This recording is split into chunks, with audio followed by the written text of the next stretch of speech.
Kuikirana mapassword m'banja ndi kuipa kwake. Ndipo anthu ena ake amazidefenda, I need my privacy. I think kuwedera privacy lo simalimvetsa ngati nkhani zake zili zimenezo. Chifukwa privacy si secrecy. Privacy simatanthauza unena kuti ndiye kuti uzimbisira zinthu munthu wina wake. So ngati password imayikira nkhani za privacy, pezani chifukwa china. Komanso ena amanena kuti my spouse is too controlling. Ndifo ake naika password pa phone yanga. Then nkhani solution sikuika password itu. Komano solution yake ndikungopanga address. Controlling yake kuti amakupanga control bwanji. Ndikukambirana ndikumuuza kuti izi zineyo sizimandiwonekera bwino or sizimandivekera bwino and ndikufuna iweyo usiye. That's the solution and not kuika password. Ndipo lena amanena kuti I don't want to be judged for my chats. Eti ine ndimacheza zosalongosoka ndi kumachati kwanga. Ndesi ndifuna mwamuna wanga or mkazi wanga azandipange judge. Ndiye iweyo ngati umapanga zimenezo umozipanga engage bwanji machats ngati amene nchifukwa chani umapanga iweyo zimenezo. Ngati iweyo umacheza ndi amuna kaya ndi akazi zosakhala bwino. Iweyo kuona ngati mkazi wakoyo kaya mwamuna wakoyo atamapanganso zimenezo iweyo zingakusangalatse. Ndiye kupanga double standards bwanji. Ukupanga bwanji zinthu zimene wina atata apange sizikusangalatsa koma iweyo ukupanga then ukuyembekeza kuti nayo asanyasudwe nazo azikusekerera.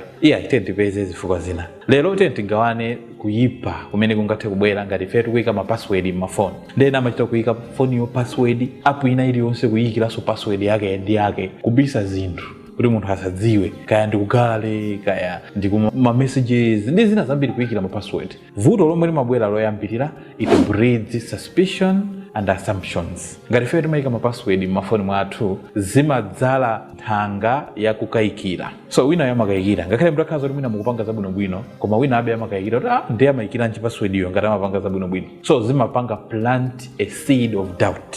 Komanso chinthu china chimanena kuti ngakhale iniyo mtakhaza kuti muli innocent komano as long as mwayika zimenezo zimampangitsa partner wanu kuti azidabwa kuti kodi mwamuna wangayu ndi chani chimene iyeyo akubisa chimene ineyo samafuna ndizachione kapena mkazi wangayu ndi chani chimene iyeyo amabisa safuna kuti ineyo ndichione. Chinthu cha number 2 kuipa kuyika mapassword m'mafoni it encourages secrecy. Zimenezi zimalimbikitsa kubisirana zinthu m'banjamo chinthu chomwe chisali chofunikira m'banjamo.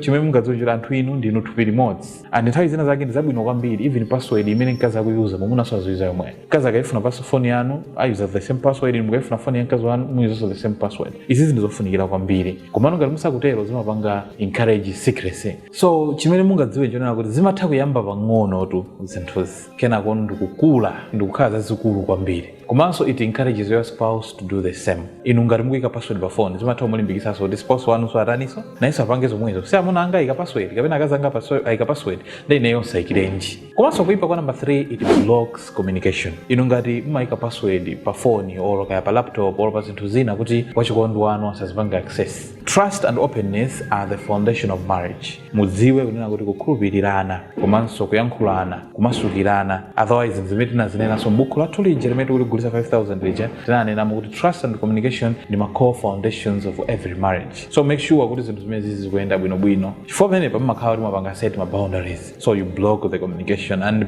communication ikangopangidwa block akuluakulu makhala mwayamba kulowera kuphompho. Komanso chinthu china cha number 4 it invites conflicts. Ngati inu mumayika password mfoni kuti wachikondi wanu asapange access zinthu zina zake zimadzesa mikangano. Iwo aja akasapanga find out zimene iniyo munkabisa ziji nkhondo imabuka atu pamene pacha iweyo zimene unkabisa ngakhale mumabisa zinthu zabwinobwino koma iyeyo chamathu zipanga translate munjira ina ake sinanga inu mumabisa. So zimadzesa ma arguments zimapangisa kuti banja mwanu musakhale mtendere komanso emotional distance. Anthu inuyo musiye kuganizirana chinthu chomwe chofunikira kwambiri m'banja. Komanso chinthu cha number 5 it weakens emotional intimacy.